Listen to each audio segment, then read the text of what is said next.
Hoje nós temos um tema extremamente importante, né, para discutir, um tema que envolve uma parte conceitual, mas também um debate, né, do ponto de vista de processo histórico que ocorre na Europa do entreguerras, que é o fenômeno do fascismo. Tá? Primeiro ponto, como sempre, nós vamos abordar as questões que serão foco da nossa reflexão. Acho que é pressuposto para todo mundo aqui, a gente não precisa justificar a importância de um debate, de uma reflexão que envolva o fenômeno do fascismo na Europa do entreguerras. Tá? Mas entre as várias justificativas sobre a importância do tema, eu gostaria de salientar um aspecto que para nós, internacionalistas, é central. A relação entre a ascensão de regimes fascistas na Europa do entreguerras, em particular o caso do nazismo na Alemanha, e a desestabilização da ordem europeia, do sistema internacional europeu. Esse é um aspecto praticamente consensual na literatura, né? Praticamente todos os autores internacionalistas, historiadores que se voltam para o entreguerras, fazem esse elo entre a ascensão de regimes fascistas e a desestabilização da ordem europeia. Então, evidentemente, como o segundo conflito mundial é uma das nossas preocupações ao pensar o entreguerras, nós temos que nos voltar para a compreensão do fenômeno do fascismo e entender, sobretudo, como é que se dá esse elo. Duas são as questões centrais que nós discutiremos na aula de hoje. Primeiro, a gente vai pensar numa caracterização do fascismo. Como caracterizar o fenômeno do fascismo? Esse é um primeiro aspecto importante que todo e qualquer internacionalista que se volta para esse período precisa atacar, precisa refletir sobre. Em segundo lugar, depois de uma discussão mais conceitual, portanto, mais num plano abstrato, evidentemente que no início vai ser um pouco mais conceitual, abstrato, a gente entra para a questão que nos interessa propriamente, que é pensar esse elo entre fascismo e a desestabilização da ordem europeia, focando especificamente no caso alemão. Né? O caso alemão, evidentemente, tem uma importância enorme, porque a Segunda Guerra está totalmente relacionada a desenvolvimentos que se dão na Alemanha hitlerista, então a gente vai focar as nossas atenções, não exclusivas, mas vamos focar atenções no caso alemão para pensar a segunda pergunta da aula. Vamos começar então com uma discussão, como eu disse, um pouco mais teórica, um pouco mais conceitual, né? Pensar a caracterização do fascismo. Como que a gente poderia caracterizar o fenômeno do fascismo? Antes de dar respostas, que na verdade não é muito o objetivo dessa primeira parte da aula, vou lançar mais algumas possibilidades do que pensar em respostas objetivas, fechadas, mas antes de apresentar algumas possibilidades, eu queria fazer três considerações, levando em consideração ou tomando em conta o que a literatura, na maioria dos casos, aponta ou discute sobre o fascismo. Em primeiro lugar, o fascismo, majoritariamente para vários estudiosos que se debruçam sobre esse tema, não pode ser entendido como um fenômeno político unicamente italiano.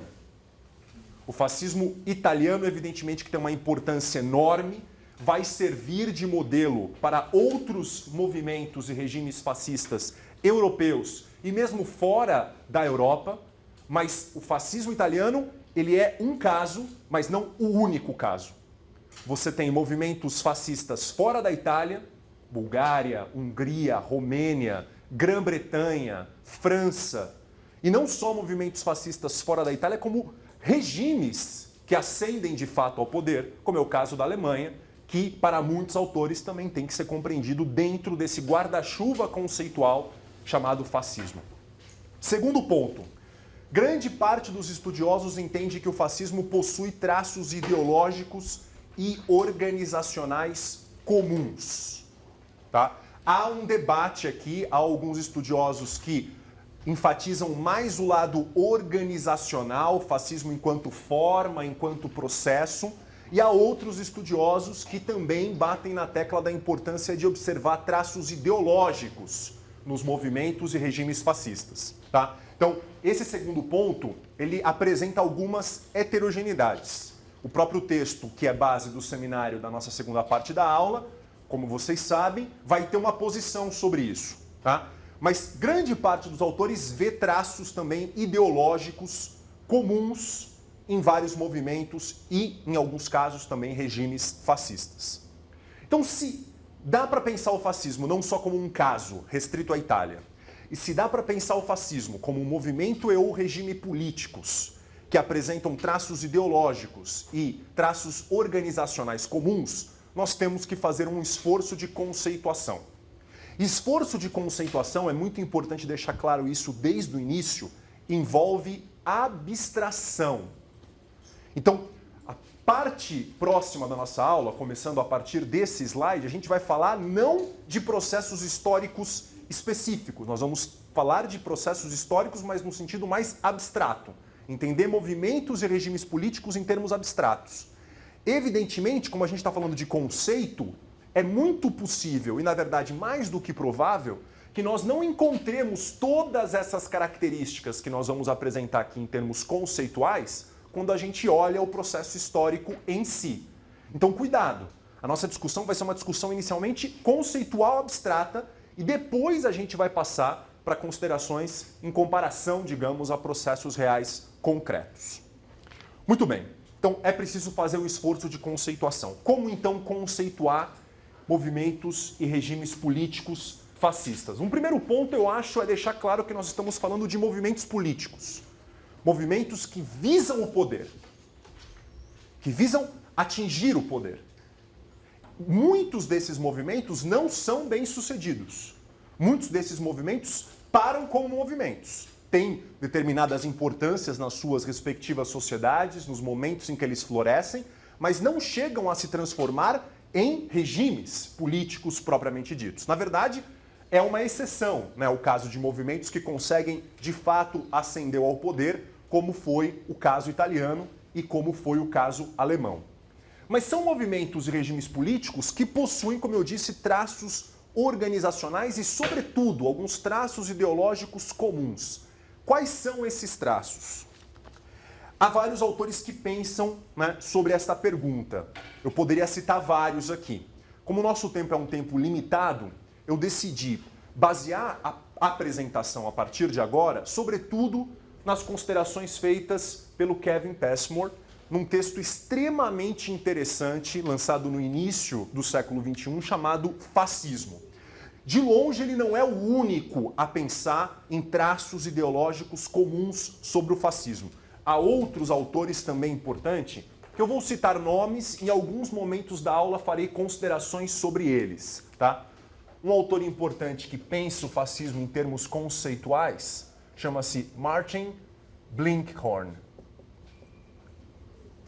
Um outro autor importante que também vai fazer uma discussão conceitual sobre o fascismo é o Aristóteles Khalil. Esse, em particular, a gente vai fazer referência daqui a pouquinho na nossa aula. Um outro autor importante que também pensa o fascismo em termos conceituais é o Stanley Payne. E, evidentemente, o autor que é base do nosso seminário, o Robert Paxton, também é outro estudioso bastante citado em discussões, né, sobre o que significa, como caracterizar, como pensar movimentos e regimes políticos fascistas.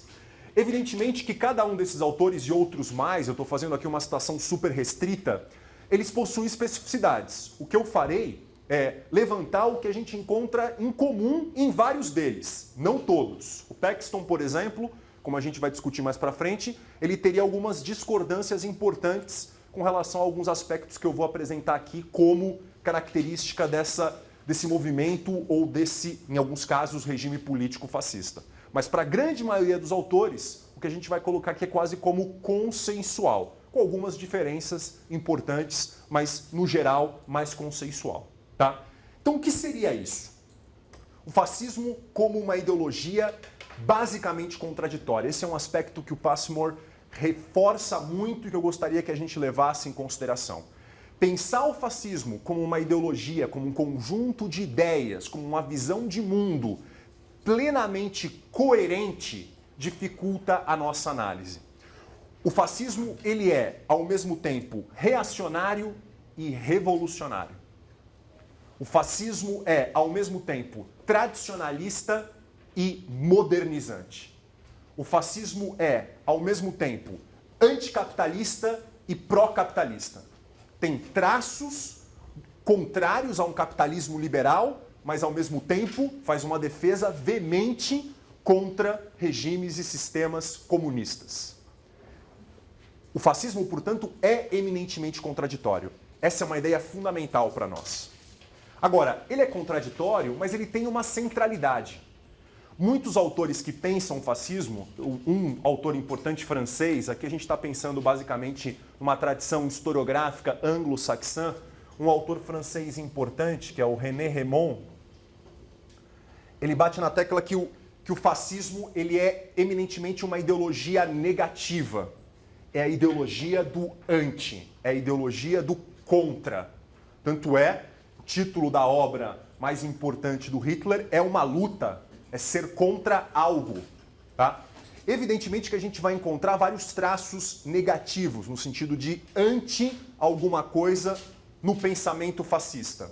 Mas há um elemento central na ideologia fascista que não só explica esses anti, como também explica várias das questões e aspectos pelos quais os fascistas lutam, ou seja, pelo que eles são pró, não simplesmente pelo que eles são anti. Que aspecto central é esse que vários autores ressaltam, inclusive o Péssimo, que, como eu disse, baliza a nossa discussão. O fator central é a questão do ultranacionalismo. Ou seja, a compreensão de movimentos políticos fascistas, de ideologia fascista, passa, para muitos estudiosos, pela compreensão de que o ultranacionalismo é central para os fascistas. E aqui o prefixo ultra, ele não vem por um acaso. Ultranacionalismo no sentido de que a nação é colocada como elemento central da vida do indivíduo. Em alguns casos extremos, como o único elemento que configura, que constitui a vida dos indivíduos. Quaisquer outras identidades, quaisquer outras afiliações, quaisquer outras ligações que não sejam, sobretudo, as identidades, as ligações, as filiações do indivíduo com a nação, não importam. Ou importam muito pouco. Então, o ultranacionalismo é central para a gente começar a discutir conceitualmente fascismo. E ele é central porque ele abre dois braços importantes, como eu coloco aqui nesse esquema simplista que eu apresento para vocês. Um primeiro braço importante é que movimentos fascistas têm uma visão da nação que eles querem atingir. Normalmente, a nação é considerada como em estado de degeneração e é necessário, portanto, tomar determinadas atitudes, colocar em prática determinadas políticas para regenerar esta nação. Ou seja, o movimento fascista busca reconstruir a nação em vários aspectos. E é por isso que você encontra muitas particularidades em ideologias fascistas. Porque é óbvio, o que para cada movimento fascista significa nação vai depender da região, vai depender das condições históricas, vai depender das condições sociais de cada caso. É por isso que a noção de nação a ser regenerada de um fascista italiano tem, evidentemente, enormes diferenças da noção de uma nação a ser regenerada de um fascista alemão. Como também terá diferenças de uma noção de nação a ser regenerada de um fascista brasileiro. Um integralista teria uma concepção da nação brasileira e do que é fundamental para regenerar a nação brasileira muito diferente da concepção que um alemão o tem. Um alemão fascista, no caso. Um italiano fascista. Então a gente tem que tomar cuidado com esse aspecto da variabilidade ou da variação. Essa variação ideológica.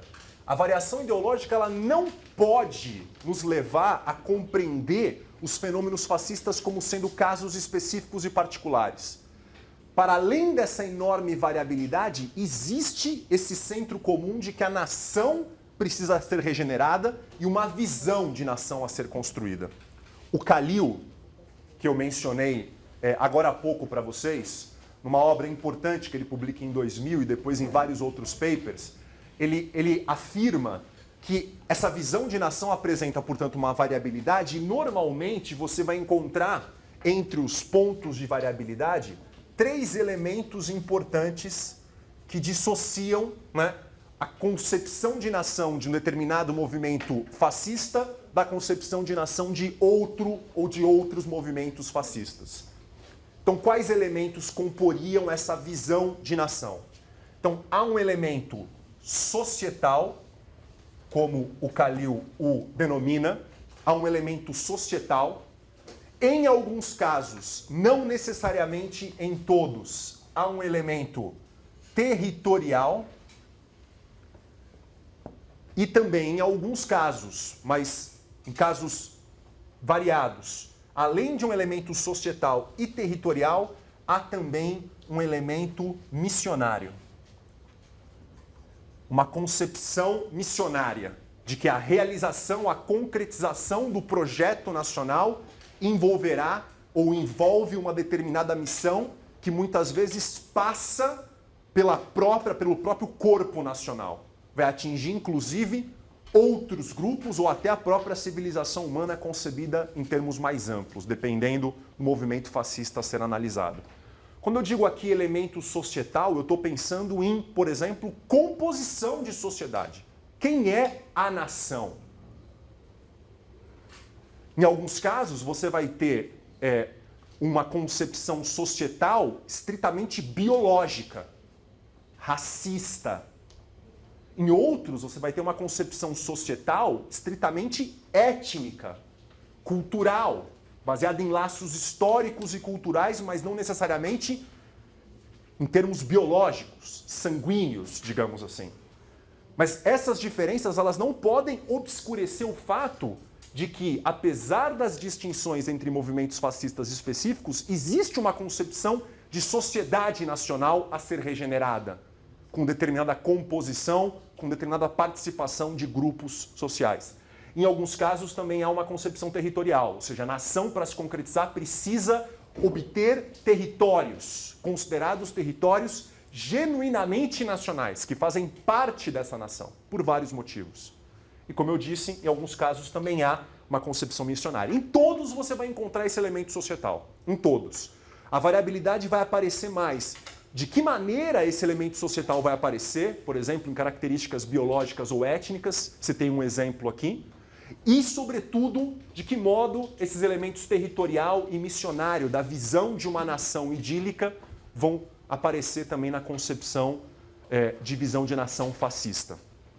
O fato é, o ultranacionalismo envolve, portanto, esse projeto de nação a ser regenerada, e mais do que isso, envolve a noção de que a identidade fundamental do indivíduo, como eu dizia, é a identidade nacional. O que caracteriza, o que baseia a vida do indivíduo é a identidade nacional. É a partir disso que ele vai montar a sua lealdade e, sobretudo, o seu compromisso. Seu compromisso, entre outras coisas, com o quê, pessoal? Com a concretização desse projeto de nação. Em colocar em prática a regeneração desta nação caída. Bom, como eu disse, o ultranacionalismo é um elemento central. A partir dele, você vai entender características pró e características anti do fascismo. Comecemos pelas características anti.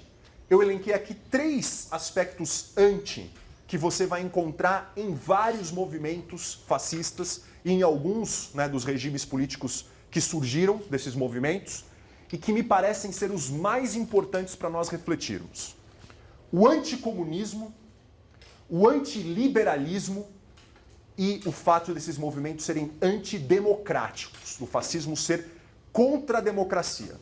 Se nós pensarmos nesses 3 antes, nós perceberemos que eles têm enorme relação com a concepção de ultranacionalismo, tal como eu a apresentava agora há pouco para vocês. A relação é enorme. Pensemos no caso do anticomunismo. Se há algo que caracteriza a ideologia comunista, entre outros aspectos, é a questão do internacionalismo. Ou seja, comunista, tanto do ponto de vista da burguesia ou do próprio proletariado, não tem pátria. O modo de produção capitalista é um modo de produção em si internacional. Isso para um fascista é algo absolutamente estranho, absolutamente absurdo, errado, inconcebível. A nação existe algo concreto, próprio, e pelo qual o indivíduo deve lutar, deve inclusive morrer, se necessário. Mais do que isso, a própria concepção comunista de classes sociais no modo de produção capitalista, burguesia e proletariado, que existem de maneira antagônica, é algo também avesso aos fascistas. O fascista pensa a nação, que evidentemente tem operários, tem camponeses, tem empresários, portanto, o que a gente poderia colocar como uma burguesia e o proletariado. O fascista pensa a nação essencialmente em termos orgânicos.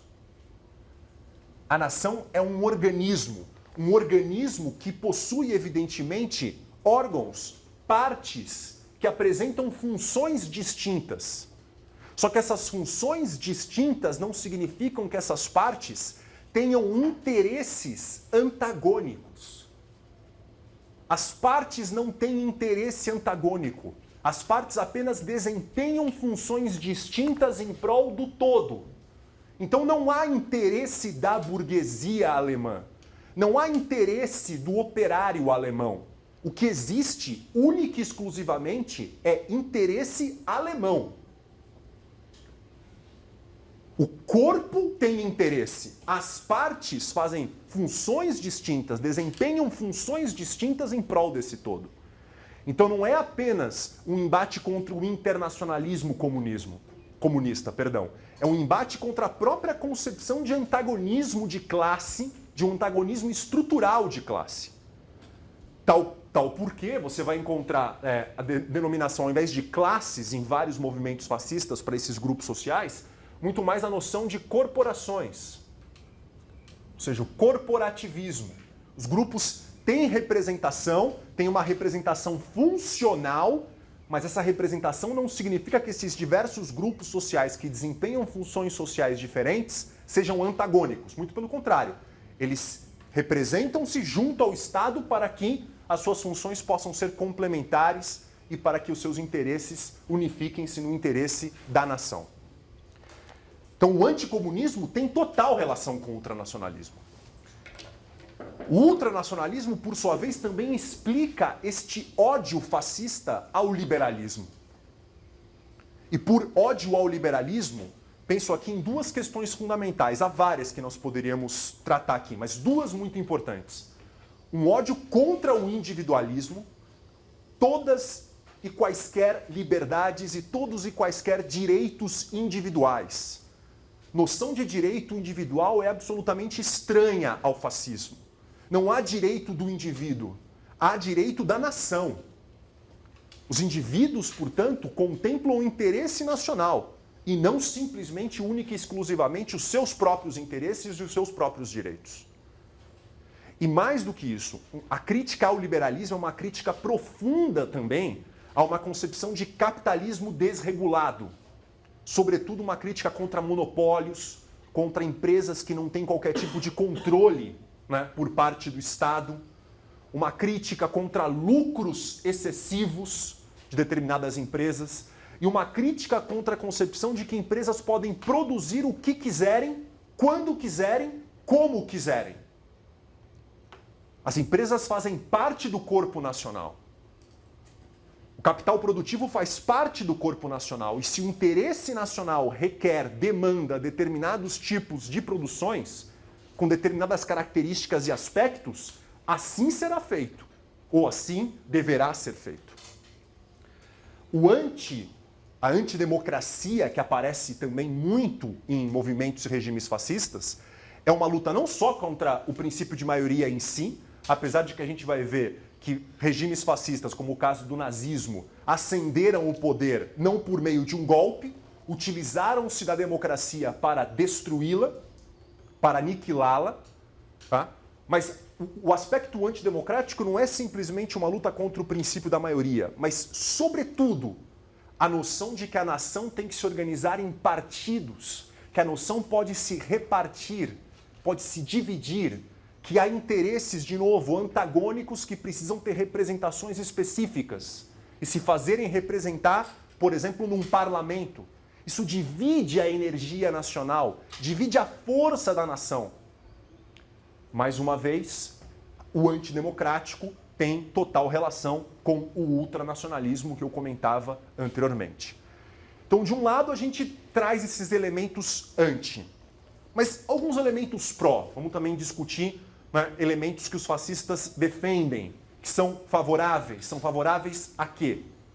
Do ultranacionalismo, a gente chega a um aspecto que me parece central dentro da ideologia fascista, que eu já comentei, mas não aprofundei. Então agora a gente vai poder comentar com mais calma. A questão de que interesses, projetos, identidades de todos os indivíduos devem estar submetidos a interesses, projetos e a identidade nacional. Devem estar submetidos à identidade nacional e a projetos e a interesses nacionais. Isso significa que identidade de classe não é nada perto da identidade nacional.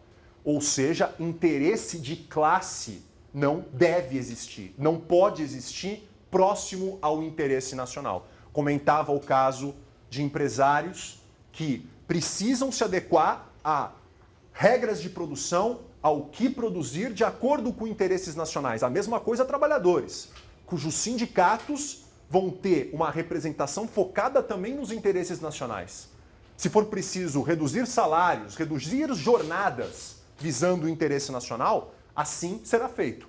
Se for preciso estender jornadas para cumprir o projeto que envolve o interesse nacional, assim será feito.